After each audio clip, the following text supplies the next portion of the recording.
되시길 축복합니다. 인사합시다. 시작. 새해 백배 천배 마음배 복 받으세요. 저는 나보다 더 잘 되시길 축복합니다. 네, 제목을 한번 읽어볼까요? 시작. 감사함으로 기적을 체험하자. 나쁜 태도를 고칠 수 있다고 주장하는 습관의 힘을 강조하는 학자들 이론 가운데 머릿돌 습관이라는 이론이 있습니다. 한 가지 중심 습관을 고치면 그것으로부터 연쇄 반응이 일어나서 우리의 삶의 전체를 바꾸어질 수 있다는 것입니다. 삶 가운데 아무리 작은 것이라도 우리가 의식적으로 감사거리를 찾고 그것을 내 입으로 다른 사람에게 감사합니다 라고 고백하는 것이 참으로 좋습니다. 우리 사람한테 한번 고맙습니다, 감사합니다. 시작. 감사합니다. 그럴 때 우리의 삶은 풍성해지고 더 큰 감사거리로 채워질 뿐 아니라 다른 사람에게도 전염이 되어서 우리가 살아가는 모든 이 세상이 하나님의 나라, 행복한 하나님의 나라가 될 줄로 믿습니다. 흔히 사람들은 행복의 조건을 세 가지로 말합니다. 하나는 넘어가 보면 재물이 많으면 행복하다.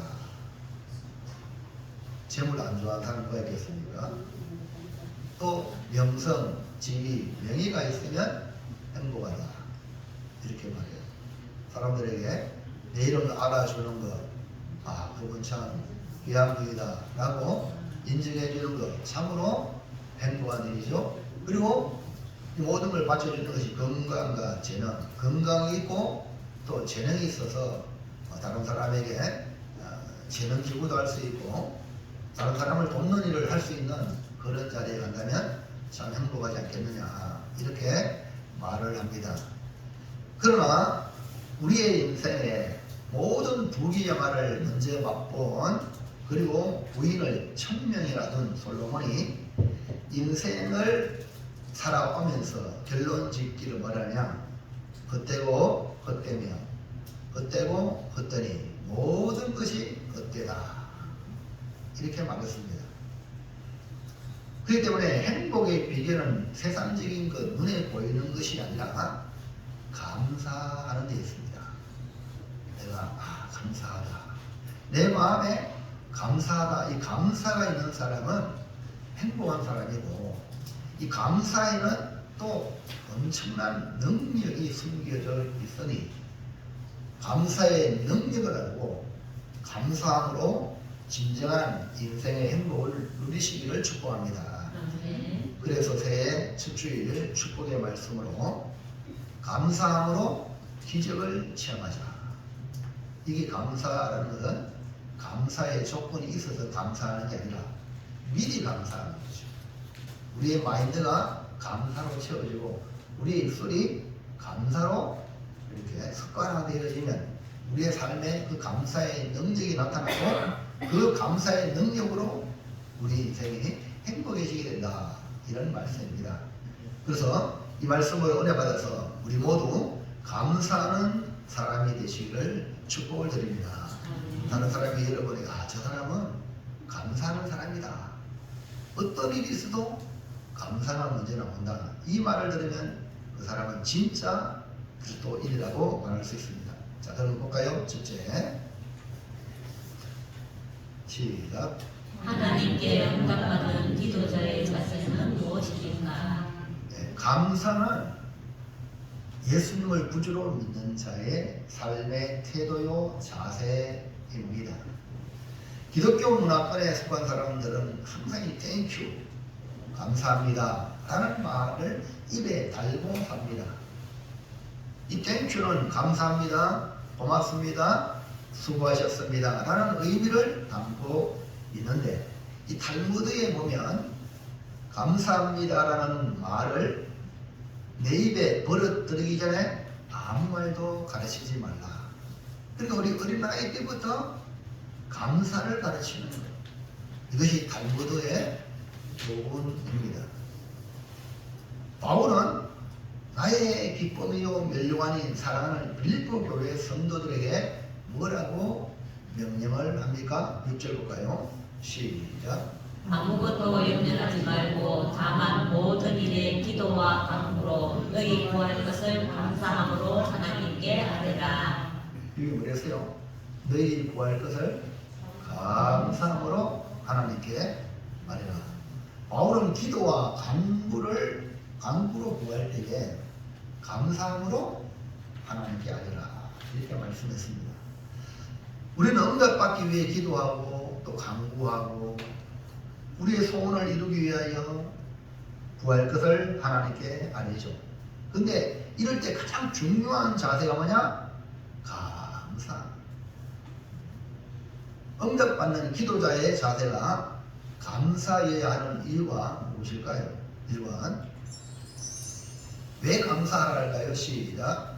감사할 때 하나님이 감동하신다. 은혜를 받는다. 왜 감사하라 하느냐? 사람들이 감사하라 한다고 도리어 안 감사하는 방향으로 역방향으로 하는 사람이 많아요. 그건 뭘 몰라서 그래요. 감사할 때 하나님이 감동하세요. 여러분 마트라든지 이런 데 가면은 많이 들어보죠? 고객이 감동할 때까지. 고객이 감동하면 물건을 막 산다는 겁니다. 소비가 촉진되어 가지고 또 장사가 잘 된다는 겁니다. 근데 오늘 우리는 복을 하나님께 받죠? 하나님을 감동시키는 것이 바로 우리 복된 그런 성도의 자세입니다. 하나님을 감동. 그게 뭐냐? 감사합니다. 이 감사의 마음을 유지하는 사람은 하나님을 감동시킵니다. 그러면 감사는 어떻게 하죠? 은혜를 할 때 감사해요. 은혜를 잃어버리면 감사가 싹 사라져요. 은혜를 알면 야 모든 것이 은혜다 깨달으면 그냥 감사하게 됩니다. 하나님이 자기 백성에게 구원을 허락하시고 온갖 좋은 것으로 공급하시고 인도하십니다. 이것을 알고 믿는 자에게 우리 하나님이 더 큰 은혜를 주십니다. 은혜를 알 때 감사하게 되고 감사하니 하나님이 감동하셔서 응답으로 은혜를 주십니다. 은혜를 주시는 하나님께서 은혜 받은 자가 감사할 때 감동하시는 겁니다. 감사는 또 다른 은혜를 가져오는 통로가 되기 때문입니다. 감사는 은혜를 안다는 증거입니다. 감사합니다라고 진정 내 마음속에 우러나오는 이 말을 한다면 저 사람 은혜를 받았다. 은혜를 알기 때문에 이 감사가 나온다. 은혜를 아는 감사는 하나님이 감동하시어서 그 사람에게 계속해서 은혜를 부어주시는 겁니다. 2번 시작. 감사할 때 응답받는 증거다. 하나님이 일하시니. 왜 감사하라 하냐면 우리가 감사할 때 이미 응답받았어. 그리고 내 마음에 지금 환경과 상황이 전혀 안 변화됐는데 내 마음속에 감사가 흘러나오잖아요. 그럼 이미 응답받은 거야. 응답은 하나님의 일하심의 결과거든요. 하나님이 내 삶 속에 일하신다. 그래서 감사는요 그냥 나오지 않습니다. 감사는 하나님께서 응답하시고 은혜를 베풀어 주시는 증거입니다. 그래서 새해, 신년, 첫 주일 감사로 예배 드린다는 것은 이 한 해가 하나님의 일하심으로 우리에게 응답의 복을 주시겠다. 이것을 믿는 자가 감사하는 것이죠. 하나님께서 우리에게 은혜와 복을 주시기 위하여 감사하게 우리를 통하여 감사하게 하시는 겁니다. 그러므로 감사가 나오는 사람은 복받은 사람이요 앞으로 복받을 사람이라는 것입니다. 그래서 감사하는 사람은 참으로 귀합니다. 감사함으로 안 할 때 하나님이 일하시는 겁니다. 왜? 하나님이 감동하시니까 하나님이 일하시는 거예요. 둘째로 볼까요? 시작. 감사함으로 기도하면 하나님의 응답은 무엇으로 나타납니까? 예, 감사함으로 하나님께 아뢰면 하나님은 어떻게 응답하시는가? 감사함으로 기도하는 자에게 하나님은 응답하시죠.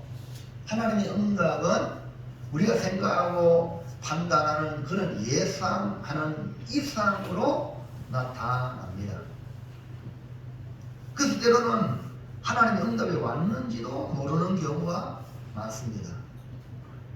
감사함으로 하나님께 아뢰는데 도무지 응답이 이루어지지 않고 도리어 내가 봤을 때 더 안 좋은 일들이 일어나는 것처럼 보일 때가 있습니다. 그러나 기억하십시오. 하나님은 반드시 응답하십니다. 하나님은 반드시 응답할 줄 믿습니다. 감사함으로 기도하는 자에게 하나님의 응답은 무엇으로 나타날까요? 1번 시작. 하나님의 평강 모든 지각에 뛰어난 평강. 감사하는 자에게 하나님의 응답의 징표가 뭐냐? 하나님의 평강이 주어집니다. 이 평강은 세상이 주는 평강이 아니라 모든 지각에 뛰어난 평강입니다. 감사함으로 하나님께 아뢰는 자에게 응답하시는데 그 응답이 하나님의 평강으로 나타난다고 했습니다. 이 하나님의 평강은 우리의 상상을 초월하는 평강입니다. 4장 7절을 볼까요? 시작. 그리하여 모든 지각에 뛰어난 하나님의 평강이. 지금 우리가 살아가는 현실은 아주 가까이에 지진으로 고통하는 일본이 있고요. 북한에 지금 적화 야욕을 노골적으로 동원해서 적대 행위를 하고 있는 북한, 지금 연평도 앞바다에 200발이라는 포탄을 날려서 자기들이 훈련한다고 하면서 불안을 조성합니다. 이에 대응 사격으로 우리 군도 K9 자주포로 400발로 응징을 했습니다. 그러면 결국 연평도 주민들은 불안, 공포, 초조, 그리고 그것이 우리에게 뉴스로 전해지면 우리에게도 전쟁이 일어나지 않겠는가? 강대강으로 나가면 그런 불안이 찾아오게 되는 거죠. 이걸 보면서 마지막 때의 모습이 예수님이 하신 말씀대로 전쟁과 기근과 지진이 일어나리라. 이것을 우리가 현실로 조금씩 느끼게 됩니다. 그래서 지금 우리에게 가장 중요한 건 뭐냐면 우리 주변의 상황이 불안, 공포, 초조로 그렇게 만들어가도 예수 믿는 우리는 하나님의 평강이 중요할 줄로 믿습니다. 그 하나님의 평강은 어떻게 이루어집니까? 우리가 감사함으로 하나님께 아뢰 때에 이루어집니다. 성경이 말하는 이 평강은 샬롬 네 가지 의미를 담고 있는데요. 그 첫째가 하나님과 우리의 관계가 회복됨으로, 그리고 하나님과 우리가 원숭되었는데 예수님이 십자가로 한옥이 됨으로 근원적인 평강이 이루어지는 걸 말해요. 둘째로는 하나님께서 항상 나와 함께 하시면 어디 가든지 뭘 하든지 하나님 나와 함께 하신다. 여기에 믿음에서 생기는 내적인 평안, 내 안에 나의 마음속에 늘 평안해, 나의 마음속에 늘 평안해, 악한 죄 파도가 많으나 마음이 늘 평안해. 이거는 세상이 주는 게 아니에요. 하나님이 우리에게 주시는 샬롬의 은혜죠. 셋째로는요, 사람들과 다른 사람들이 바라는 관계, 좋은 관계를 만들어 함으로 평화가 임하는 걸 말하고요. 마지막으로 네 번째는 환경을 초월한 전천후 평안입니다. 그러니까 어떤 환경이든지 봄, 여름, 가을, 겨울 다 다르잖아요. 그래도 우리의 상황 속에 평강이 임하는 겁니다. 그래서 하나님의 평강은 우리가 생각하는 차원을 뛰어넘습니다. 하나님의 평강은 세상이 주는 것과 완전히 다릅니다. 하나님이 주시는 평강은 모든 지각 위에 뛰어난 평강을 말합니다. 요한복음 14장 27절 볼까요? 시작. 평안을 너희에게 주시노니 곧 나의 평안을 너희에게 주노라. 내가 너희에게 주는 것은 세상이 주는 것과 같이 아니하리라. 너희는 마음에 근심하지도 말고 두려워하지도 말라. 예수님이 주시는 평안은 마음에 근심하지도 말고 두려워하지도 말라는 의미 속에 담겨 있습니다. 그러니까 주님이 주시는 평안은 근심, 두려움을 이기는 것을 말하는 겁니다. 하나님께서 전적으로 우리를 보호하시고 은혜를 베풀어 주시기 때문에 그렇습니다. 하나님께서 사랑하는 자에게 뭘 준다고 그랬죠? 네?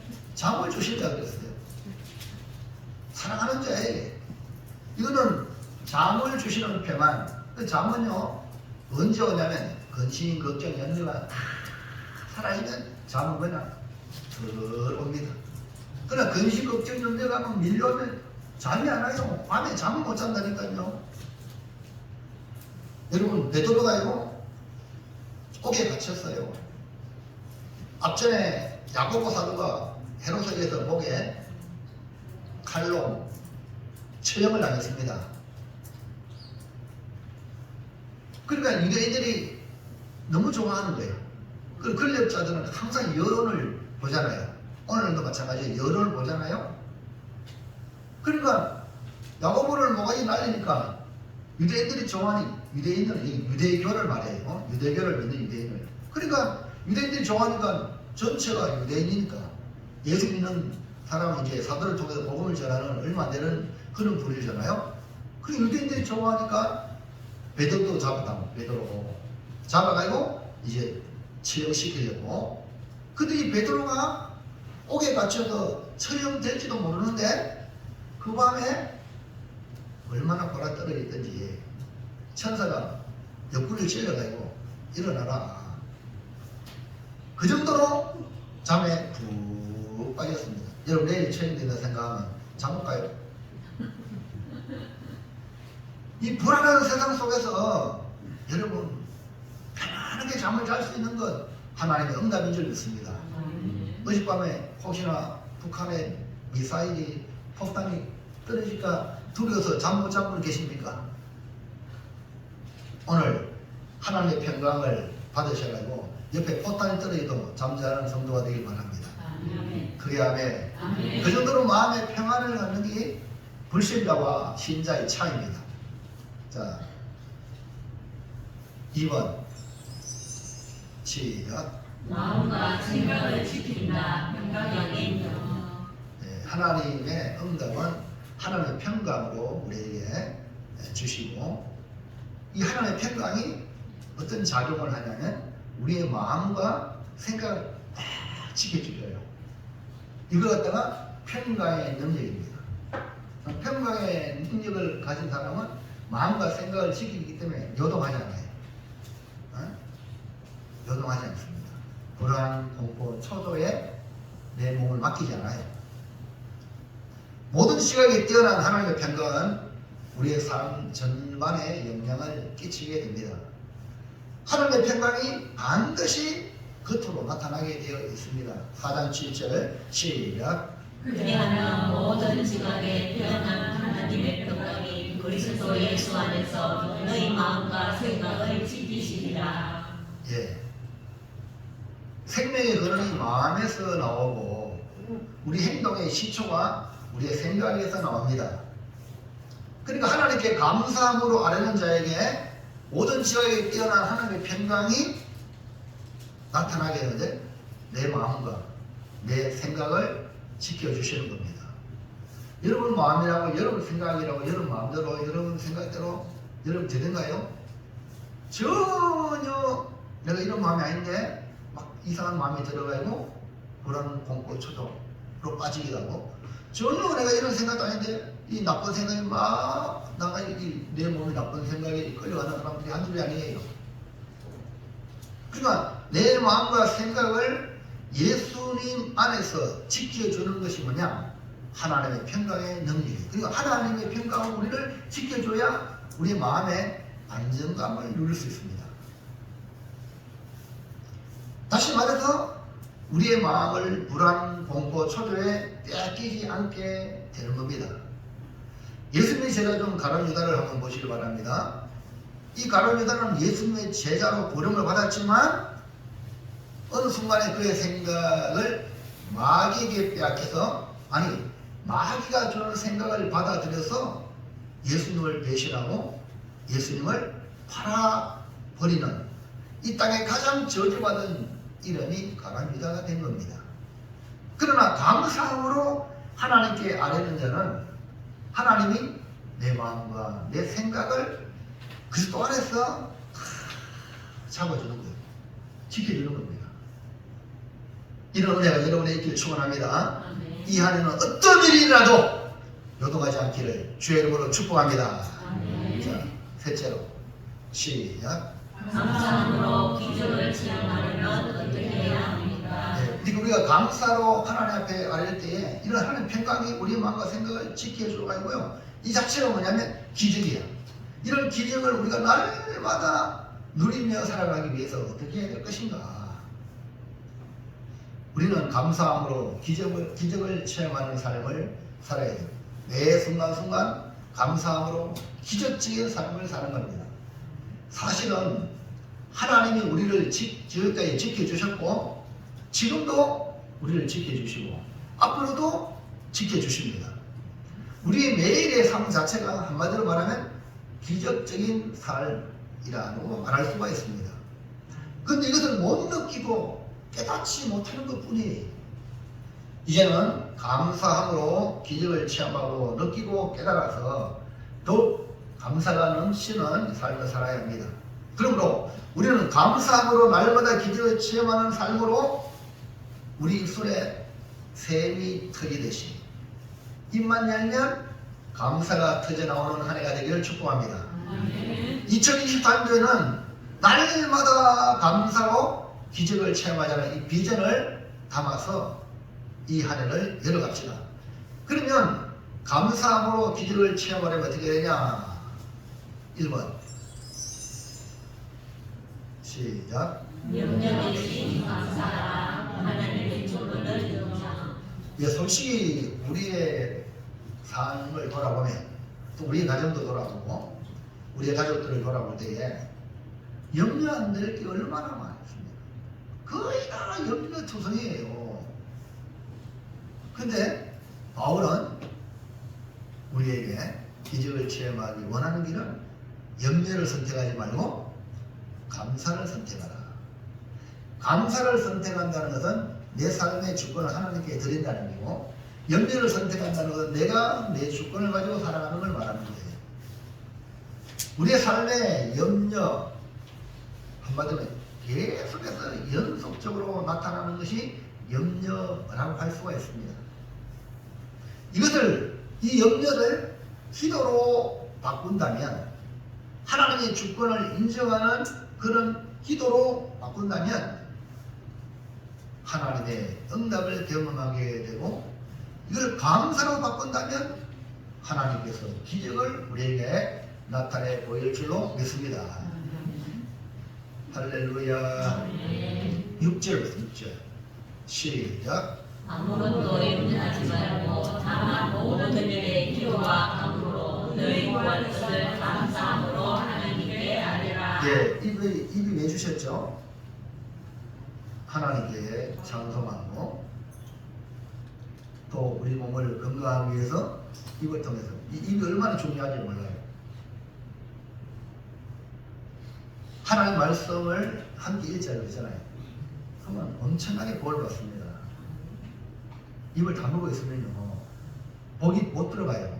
밥을 먹으려고 하면 입을 열어야 되잖아요. 말씀이 양식이거든요.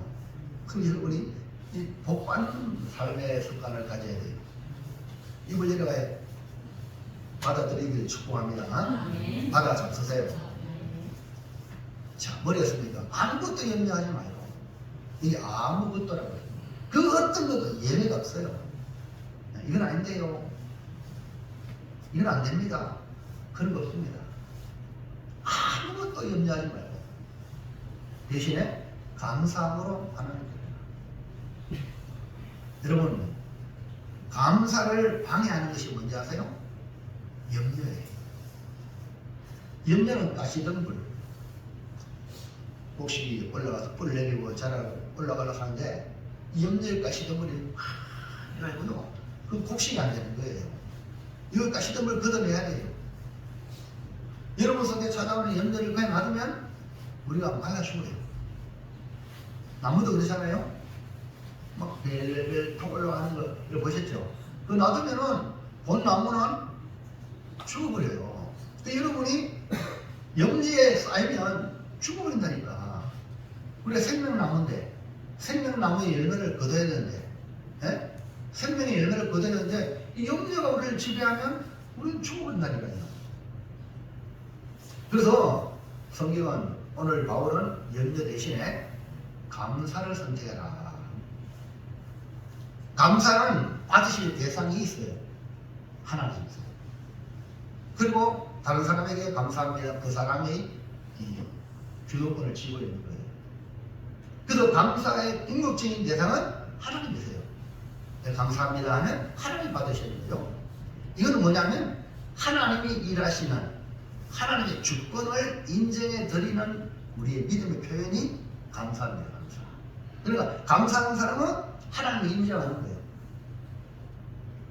하나님을 안 믿는 사람은 절대 감사할 수 없어요.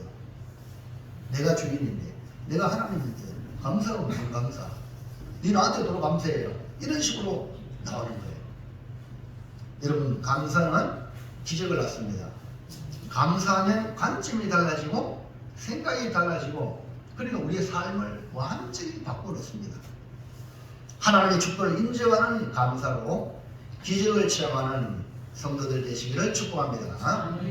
뭐 대신 뭐 하라? 염려 대신? 이것이 뭐냐? 내가 주인이 아니라 하나님의 주권을 인정해 드리는 것이다. 2번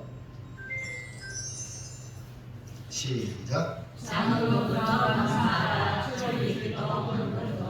예, 어떻게 감사하려냐면 작은 것부터 감사하는 거예요. 우리 말 이름은 천리길도 한 걸음부터라는 말이죠. 작은 것부터 감사를 실천하면 이 감사가 쌓이고, 감사가 쌓이면 기적을 체험하게 됩니다. 천리길도 한 걸음부터라는 말이 있듯이 천리길을 가는 이 첫걸음을 내디딜 때에 감사로 내디디면 이 한 해가 기적의 한 해가 될 줄로 믿습니다. 초대 교부인 크리소스톰은 죄 중에 가장 큰 죄가 뭐냐? 감사하지 못하는 죄. 감사를 안 하는 거야. 그게 죄인지도 몰라. 그게 죄라니까. 또 종교개혁자 마틴 루터도 말합니다. 마귀는 항상 원망하고 불평할 뿐 마귀의 세계에는 절대 감사가 없다. 이렇게 말했습니다. 여러분, 비록 미미하고 작은 것이지만 감사하는 마음이 걸음마다 이어질 때에 우리의 감사는 축복으로 이어지고, 그 축복은 기적을 만드는 하나님의 은혜가 임할 줄로 믿습니다. 예수님은 보세요. 예수님은 우리의 모델이거든요. 예수님도 아주 작은 것에 감사했습니다. 볼까요? 요한복음 6장 11절 다 같이 시작. 예수께서 떡을 가져 축사하신 후에 앉아있는 자들에게 나눠주시고 물고기도 그렇게 그들의 원대로 주시니라. 이 예수님의 이 감사하기도 작은 것에 기적을 보았기 때문에 그렇습니다. 여기 보리떡 5개와 물고기 2마리를 가지고 왔거든요. 많은 무리가 예수님께 모였는데 이들에게 먹을 것이 없는데 제자들과 주라는 거예요. 저들한테 조금 받아도 200데나리온이면 돈이 필요한데요. 그리고 안드레는 어떻게 소년이 가지고 있는 이 오병이어 가지고 예수님께 오면서 이건 뭐 되겠습니까? 그런데 여러분, 소년의 도시락 보리떡 5개와 물고기 2마리를 예수님께 가져왔는데 뭐 이름을 가져왔냐고? 예수님은 안 할 수 있죠. 네? 예수는 그런 건 아니에요. 여러분, 예수님께서 돈깨에 헌금하는 사람들을 봤어요. 부자는 많이 넣고 가난한 가구는 두레 돈을 넣었어요. 누가 더 많이 했냐? 예수님이 물었어요. 제전 당연히 부자가 드린 것 많이 했죠. 그러나 안 그래요. 부자는 있는 중에 얼마를 드렸고 이 가구는 자기 생활비 전부를 넣었다. 그 두레 돈 아주 작은 사람이 봤을 때 아주 작은 거 별거 아닌 거 근데 그걸 하나님은 예수님이 보신다니까요. 그 이름은 감사를 뭐 대단하게 하라는 거 아닙니다. 아주 작은 것부터 감사하시기 바랍니다. 그 예수님이 직접 실천하잖아요. 제자들이 도시락을 500이요 물고기 2마리하고 버리타적이 가져왔어요. 사람은 수천 명인데 아니 너희들 지금까지 말이야 내 말을 듣고 그렇게 훈련받았는데 이거밖에 못하냐? 이렇게 말할 수 있지 않겠어요? 예수님이 전혀 그러지 않았어요. 감사. 축사하신 예수께서 떡을 가져 그걸 가지고 축사하셨어요. 감사 기도하셨다. 축복하면서. 네? 그리고 나눠주고 원대로. 그래서 5천 명의 사람들이 배부르게 먹고 또한 먹고 남은 것이 12바구니입니다. 오늘 여러분 하나님이 우리의 믿음을 시험하죠. 여러분이 작은 것 줘놓고 뭐 이런 거 줍니까? 하나님 이러면요 복을 받을 수 없어요. 그거 아주 작지만 참 감사합니다. 하여 하나님께 감사를 드리면 그것이 오병이의 기적이 될 줄로 믿습니다. 미국의 대보험사 무디 간증이죠. 찬송을 잘하는 한 신자가 있었습니다. 그는 집회 때마다 간증할 때면 먼저 제가 하나님 찬송 하나님께 찬양하겠습니다 라고 하는 겁니다. 근데 어느 날 밤에 그가 집회에 왔을 때 어찌된 일인지 내가 하나님께 찬송하겠습니다는 그 사람이 손가락을 봉제를 칭칭칭 감고 왔어요. 왜 그 손이 그러냐 모르는 베었다는 거예요. 손을 베었다. 그것도 보통 비인 게 아니에요. 대단하게 심하게 비었어요. 근데 무디는 오늘 이렇게 오늘은 간증이 없겠구나. 그렇게 생각했는데 그 사람이 목사님 하고 이러더라고요. 나는 손을 베었습니다. 그러나 하나님을 찬미합니다. 왜냐하면 나는 손가락을 아직 잊어버리지 않았기 때문입니다. 라고 말하는 거예요. 우리가 깨달아야 할 것은 믿음을 가지면 세상에 감사할 것이 없는, 감사할 수 없는 일이 하나도 없는 거예요. 다 감사해요. 다 감사해요. 뭐 상만 받은 사람은 감사해요? 안 받아도 감사한데. 이번에 뭐 연기대상, 문상 우리가 최수종 장로님이 뭐 상을 받아가지고 우리가 많이 불렀던 은혜 있잖아요. 우리가 은혜의 찬송 그 고백하면서 그래 예수 믿는 사람들이 만장 앞에 그렇게 고백할 때 너무 감동이죠. 여러분 우리가 하나님께 찬송하고 하나님께 감사할 때 하나님이 감동받습니다. 이 사람은 배웠지만 그래도 하나님께 감사를 찾는 거예요. 모든 것이 감사입니다. 여러분 아주 작은 것부터 감사를 실천하기를 축복합니다. 3번 시작. 억지로라도 감사하라. 감사를 심어라. 네. 이제 이것이 힘든 거예요. 억지로라도 감사하는 게 쉽지 않아요. 그래서 감사하는 것은 심는 행위다. 그 여러분 심으면 나중에 30배, 60배, 100배의 열매를 거둔다는 거죠. 감사가 기적을 만든다는 것을 믿으면 작은 것부터 감사를 시작하고 그 다음에 억지로라도 감사하기를 축복합니다. 감사는 씨앗과 같습니다. 감사를 심으면 감사의 열매가 맺힙니다. 감사할 수 없는 상황일지라도 억지로라도 감사하여 감사를 심으시길 바랍니다.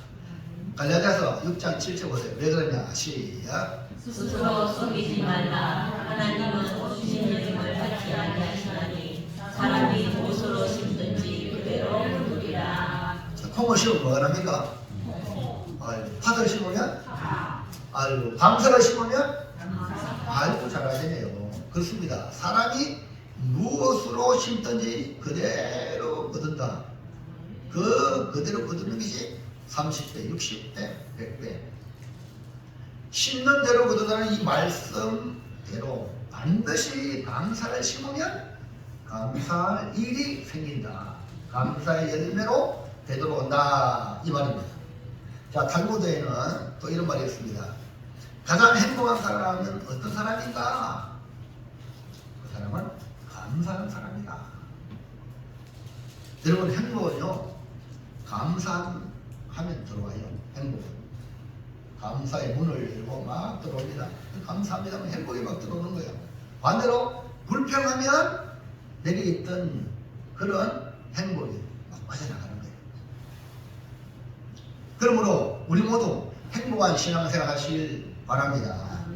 그러려면 이 원망, 불평 내게서 날려버리고 감사를 받아야 돼요. 감사. 억지로도 감사하는 이유가 여기 있습니다. 행복한 삶을 누리기 위하여 하나님은 억지로라도 감사하게 하십니다.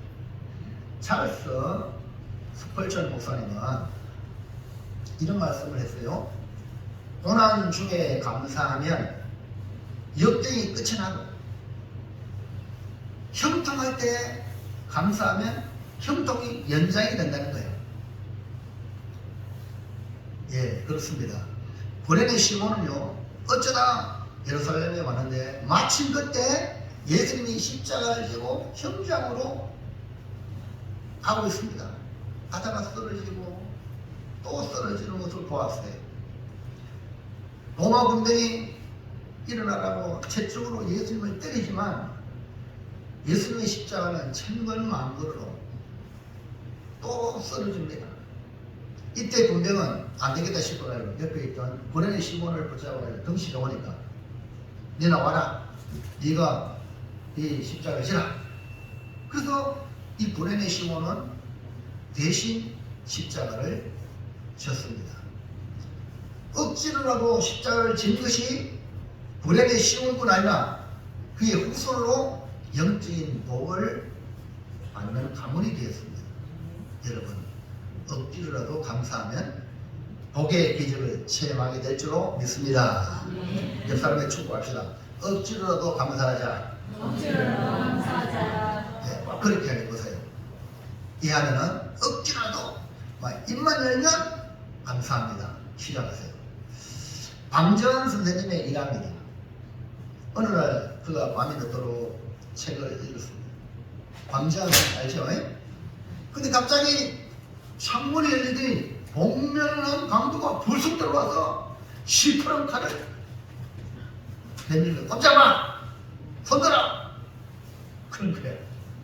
그래, 이 방 선생님이 어린아이들에게 아주 이렇게 관심하니까 어린아이 심정으로 순수한 마음으로 아니 꼼짝 말고 어떻게 손을 든단 말이요? 이렇게 말하는데 강도가 그 말 듣고 주춤하고 그 말을 바꿨어요. 그럼 손 들고 꼼짝 마라! 그리고 더 이상 잔소리 말고 돈이나 내놔. 그렇지 않으면 출근할 거야. 와. 근데 방 선생님은 여러분 생사하고 누구한테 있죠? 네, 불안할 필요 전혀 없어요. 강도가 와도 하나님이 허락하지 않은 손끝 하나 안 다칩니다. 이거 여러분이 믿으세요. 이 방 선생님은 야 놀라는 믿음도 없이 일어나서 책상 사려고 내려가요. 그 안에 돈 있는 건 390원. 그 당시에 오는 큰 겁니다. 큰 돈을 가져가시오. 내게 있는 거 이것뿐이니까 가지고 전부 다 준 거야. 주인이 태연하게 돈을 주고 이렇게 하니까 도둑이 더 불안한 거야. 칼든 도둑이 아니 목에 주인이 내게 하면 우리가 불안해야 될 텐데 이 사람이 더 불안한 거야. 여러분 평안을 누린다면 상대방이 나를 해코지 하는 상대방이 불안하게 돼 있어요. 그래서 이제 돈을 받아가지고 얼른 막 도망가는 거야. 근데 도망가는 남자의 뒷모습을 보고 여보시오! 아니 돈을 주었으면 말이요 감사라고 돈 것다고 인사라도 해야지 않겠어? 그러니까 이 또 강도가 더 깜짝 놀랐어요. 뭐 이런 게 다 있나 싶어가지고 예? 뭐라고 얘기했을까요? 그래 고맙다 이 XX야 욕을 막 하고 간 거예요. 그래 고맙다 하고 막 욕을 하고 살아간 거예요. 얼마 하고 날이 밝았습니다. 누가 문을 두드립니다. 나가보니까 강도와 경찰관이 찾아왔어요. 경찰관이 묻습니다. 선생님, 간밤에 많이 놀라셨지요? 이 사람이 선생님 댁에서 강도 짓을 했다고 확인하기 위하여 왔습니다. 맞습니까? 이때 박사님이 차분히 말을 합니다. 아, 이 사람 말이요. 어젯밤에 우리 집 왔는데 돈이 필요하다고 해가지고 사정이 딱해서 내가 390원을 주었어요. 그랬더니 고맙다고 인사까지 하고 갔습니다. 경찰관이 이상한 눈으로 바라보면서 아니 이 사람이 선생님 댁에서 돈을 훔쳤다고 자백을 했는데요 하고 눈치를 쓱 살펴보는데 박사님은 대연하게 말합니다. 아니 이 사람아, 아니 그렇게 정신 오락가락해서 어떻게 하려느냐? 내가 돈을 주니까 인사까지 하지 않았어. 돈을 훔쳐가는 도둑이 어떻게 고맙다고 인사하며 그렇게 하는 법이 어디 있습니까? 이렇게 경찰관에 얘기하니까 경찰관은 할 수 없이 그 강도를 풀어주었습니다. 경찰관이 돌아가자 이 강도는 방선인 무릎 앞에 무릎 엎드렸어요. 선생님 용서해 주십시오. 세상에 선생님 같은 분은 처음입니다. 눈물을 흘리면서 더 이상 말을 잊지 못했어요. 이때 방선님은 강도의 등을 두리면서 일어나시오. 사람이 그랬다 보면 그럴 수 있는 것이 아니요. 다시는 그런 일을 하지 마시오. 하고 다 읽었어요. 그러자 강도가 선생님에게 간청을 합니다. 선생님, 저에게 소원이 있습니다. 선생님 곁에서 평생 선생님을 섬기며 살게 해 주십시오. 여러분, 이후에 강도는 새 사람이 되어서 죽을 때까지 방정환 선생님 곁에서 허들의 일을 하고 집안일을 도우며 살았다는 겁니다. 여러분, 그 강도에게 돈을 주면서 인사라도 하고 가라. 이 방정환 선생님. 그러니까 감사를 받아낸 일이 여러분 그 강도가 용서받고 새로운 인생을 사는 계기가 되는 거예요. 여러분 하나님이 자기 백성에게 감사하다는 어마어마한 복입니다. 할렐루야. 방정환 선생님이 강도한테 네 고맙다고 인사해라 하는 그것 때문에 그래 고맙다 XX야. 그러면 그것도 고맙다 인생 그것 때문에 이 강도가 새로운 인생을 사는 거예요. 그 여러분 이 감사가 얼마나 중요한가. 억지로라도 감사를 받아낸 일이 그 강도에게 복이 되는 겁니다. 그래서 이를 갖다가 억지로라도 감사하면 기적을 체험하게 된다. 사랑하는 성도 여러분, 하나님께서 자기 백성들과 자기들에게 감사하라고 명령하시는 것에는 우리가 다 이해할 수 없는 그런 복이 그 안에 감사 안에 숨겨져 있습니다. 그러니까 그걸 받으면 복이 됩니다. 새해에는 하나님의 말씀을 믿고 감사함으로 기적을 체험하는 놀라운 한 해가 되시기를 축복합니다. 우리에게 응답을 주시기 위하여 감사함으로 하리라. 하나님께 하리라 하시는 이 말씀을 받아 염려 대신에 감사함으로 하나님의 주권을 인정하여 기적을 체험합시다. 아멘. 우리는 아주 작은 것부터 감사하여 천국길도 감사의 첫걸음으로 기적을 체험합시다.